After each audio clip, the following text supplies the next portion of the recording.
he wanted by the power of his magic. He could put a spell on someone and he could get what he wanted. Now this sorcerer, he had a friend, and his friend was a liar, and he could also get what he wanted, but by using his slithering tongue. He could go down the market, look into the marker's eyes, start talking, and he'd get it. He could whisper into a beautiful woman's ear, and she'd believe what he said. Now the sorcerer and the liar, they were great friends, and on plenty of occasions they'd meet up and have some tea and biscuits. But on one occasion they pulled out the brandy. One brandy led to another, which led to another, which then led to another. And by this point they were bragging and boasting about who was better. And the sorcerer was saying, well, I can turn the colour black to white. And the liar said, well, I can make someone believe that the colour black is white. The sorcerer said, I can put a spell on a woman and she'll fall in love with me. And the liar said, well, I can tell her stuff and she'll believe me.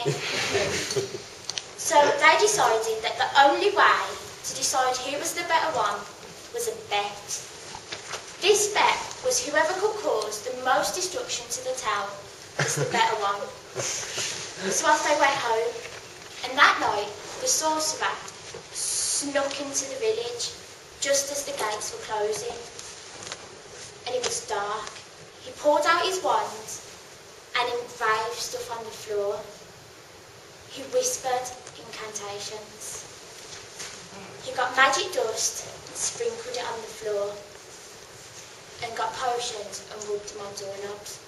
Just as the sun was coming up and the gates were opening, he turned around and looked at what he had caused. Houses were falling down, other houses were on fire, animals lifeless on the floor, and humans were dead.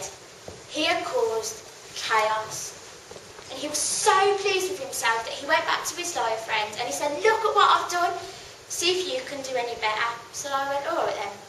So he waited for the town to get back up again, for it to build itself back up again. And just when it did, he went down into the village.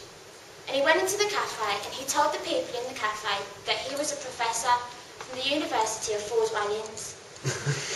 And they believed that he was so wise and smart that they started asking him all these questions. And as the liar was so good at lying, he just started talking. And these people walked away believing a load of lies. Now word got around and rumours started spreading.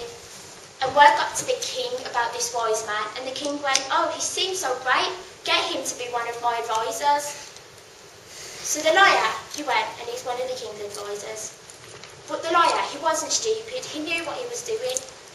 So he thought, I'll get close to the king. So he started being so good to this king.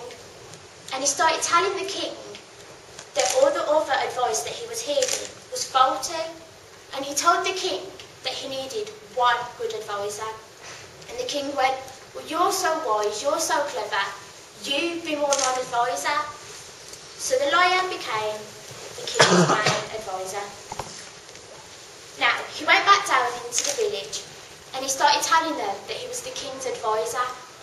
And of course, they believed that he was even smarter for this. So yet again, they started asking him questions and walked away with a bunch of lies.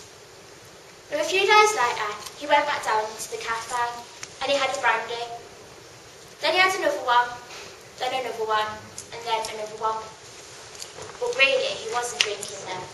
He was tipping them away so that he appeared to be drunk. The lies started dancing off his tongue. And he was telling all the people in the cafe that the king was planning to take over the countryside and all the nearby lands. And the villagers said, nah, we're not having this. So they sharpened their swords, buffed up their spears, and fixed their shields. And they got ready for war. Now the liar, he went back to the king and he said, oh king, you'll never guess what. And the king goes, oh, what's this?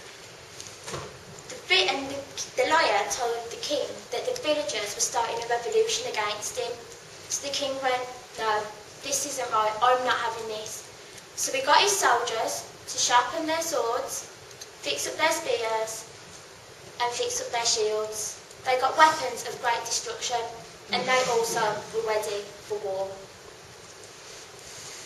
Now, the king got all his soldiers training up in the village, so the villagers seen the soldiers marching, and they believed even more that the war was going to happen. So the liar, he went back to the king, and he said to the king, I know who's behind all of this. I know who's the ruler of it. And the king goes, well, who is it?